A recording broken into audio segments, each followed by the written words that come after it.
The bombshell is official. Ladies and gentlemen, Quinn Ewers, the five-star quarterback, number one overall player for the 2022 class, will now be rated with the 2021 class because he is reclassifying due to the name, image, likeness deals. He can get the money earlier, and he will be coming with the 2021 class. Quinn Ewers, the five-star quarterback. Guys, Ohio State's quarterback room right now is a complete mess.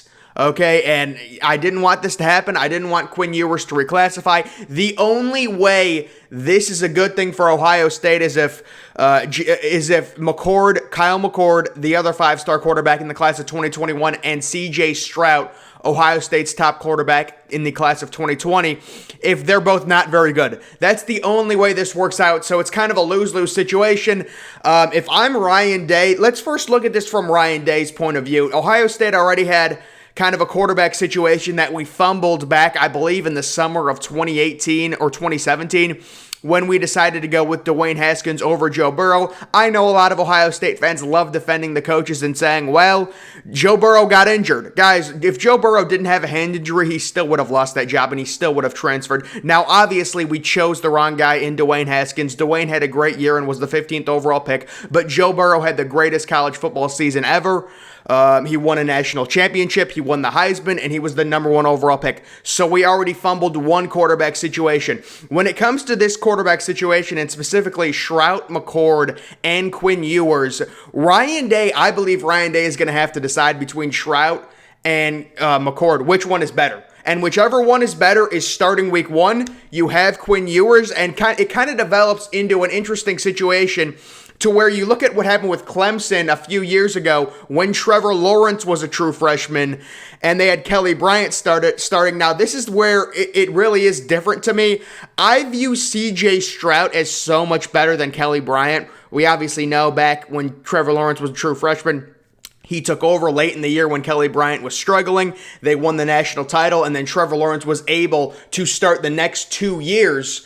One of the main issues Quinn Ewers reclassifying and enrolling early is that if C.J. Stroud performs well this year and next year, and then Ewers starts the year after that, he can be a one and done, meaning Ohio State would have to go back-to-back years having a first-year starting quarterback. You never want that in college football. Ohio State had that in 2018 and 2019 with Dwayne Haskins being a one-year starter. That was due to Urban fumbling the whole J.T. Barrett thing. He wouldn't sit J.T. Haskins should have been a starter for 2 years and gotten more experience. That's another story.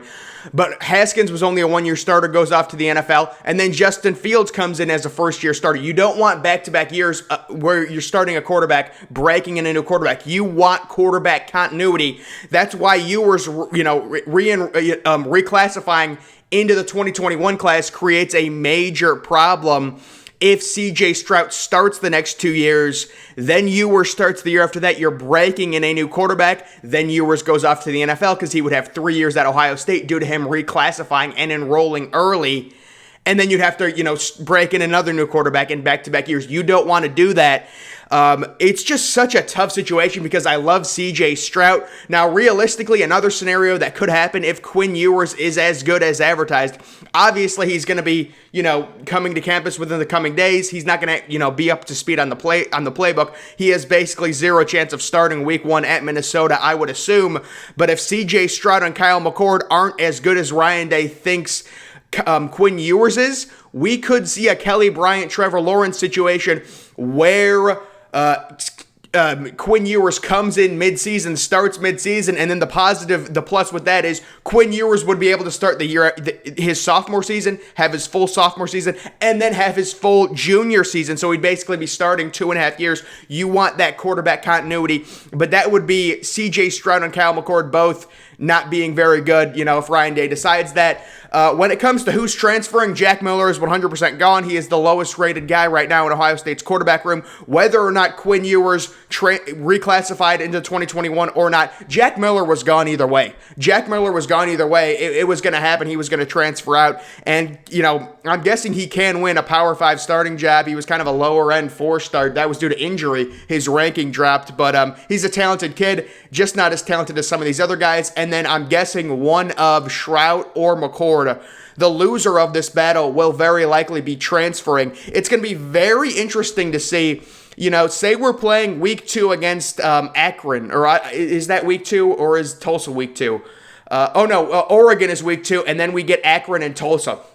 It's going to be very interesting. I want to key in on those Akron and Tulsa games, the second half of those games, because the thought is CJ Stroud was leading the quarterback battle. He'll start both of those games. Obviously, he's going to be the starting quarterback at the start of the season. Who comes in first? Is it Kyle McCord? Is it Quinn Ewers in the second half? It'll be very interesting. I'm guessing Quinn Ewers reclassifying. They're going to want to get him some reps. Right, he's going to be playing. Even if he redshirts, you can still play up to 4 games with the new redshirt rule. So it'll be interesting. Those games, they're going to be blowouts, right? We're going to beat Akron by 50, 60. They're one of the worst teams in FBS. They're the worst team in the MAC. But it'll be interesting to see who plays the second half when Ohio State's up by 30 or 40 points. Is it going to be Ewers or is it going to be McCord? We figure now technically McCord is still battling CJ Stroud for the starting job week 1. But again, Kyle McCord, we have to understand, Kyle McCord and Quinn Ewers, both true freshmen. That's why it creates this, we have 2 true freshman 5-star quarterbacks in the same class now, in the class of 2021. And Quinn Ewers, who was obviously the number 1 overall player in the class of 2022, rated .9999.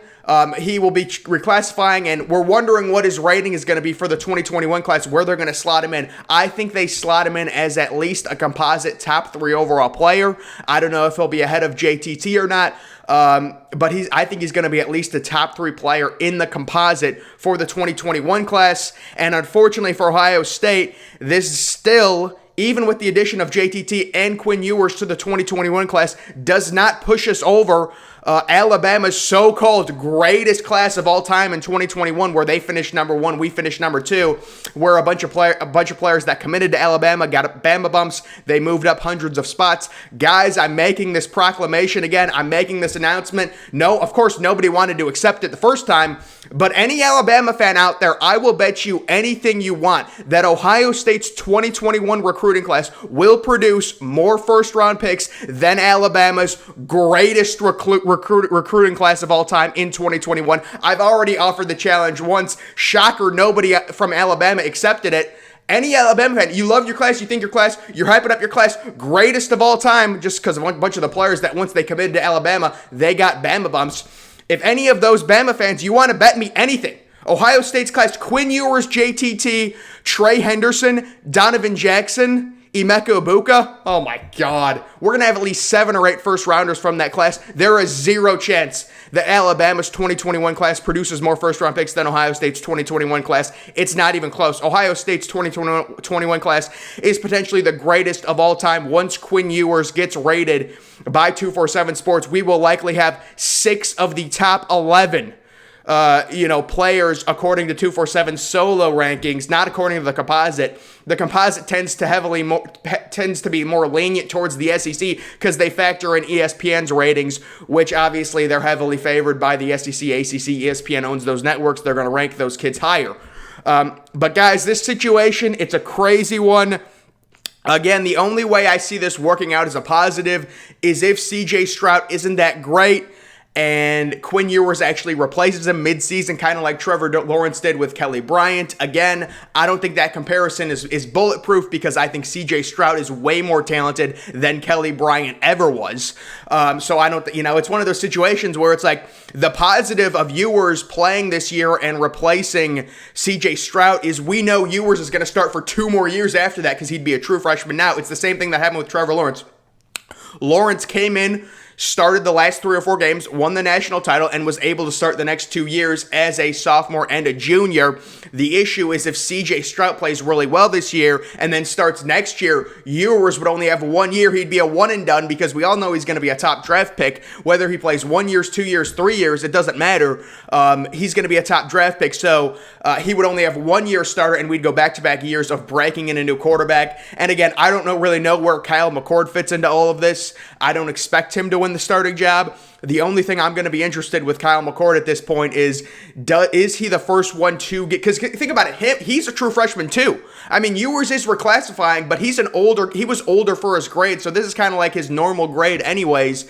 He's kind of like the same age as Kyle McCord. It'll be interesting. Is Ewers able to usurp McCord as the backup quarterback by week 4 or week 5 when we're facing those MAC teams? We're facing Akron, we're facing Tulsa, to where the presumed starter, CJ Stroud, will likely be pulled early in the second half because we're probably going to be up by 30 or 40 points. Is Ewers coming into the game? Is Kyle McCord coming into the game? It'll be interesting when it comes to who transfers. Like I said, Jack Miller is gone. I don't know when he's gone. He will probably not throw a pass for Ohio State in his career. And then one of Stroud or McCord will very likely transfer after this season. Whoever loses the battle, of course, if the whole Kelly Bryant thing works out to where Ewers takes over for Stroud midseason, we could risk losing Stroud, McCord, and Jack Miller all within the span of one season. And obviously the transfer portal taketh away, but it also giveth. So what happens is, Stroud wants to transfer. He gets usurped by Ewers midseason. He's pissed. He knows he's not going to start. He can transfer and start the next year at any other school. That's why all these kids are transferring. But we could also get quarterback depth very quickly. I just don't know how attractive a situation like that where we have Quinn Ewers at that point and nobody else. Okay, if Ewers takes over midseason for Stroud is transferring, McCord is transferring at the end of the season. Jack Miller's already gone. And then all we have is Ewers, and we'd have to fill the depth. Of course, another angle to look at, there's like 50 different angles to look at in all of this, is what do we do when it comes to recruiting a quarterback in 2022? If I'm Ryan Day, I'd probably pass on a quarterback in 2022 and save the scholarship. Now, if he finds a developmental guy that's interesting, that would be a thing to look at, but I'm guessing Ryan Day is actually looking towards the 2023 recruiting class when it comes to quarterbacks, and he is going to be looking to land an ultra elite quarterback in 2023. Due to there being now no quarterback in 2022. I know Day likes having quarterbacks for every class. That's his philosophy.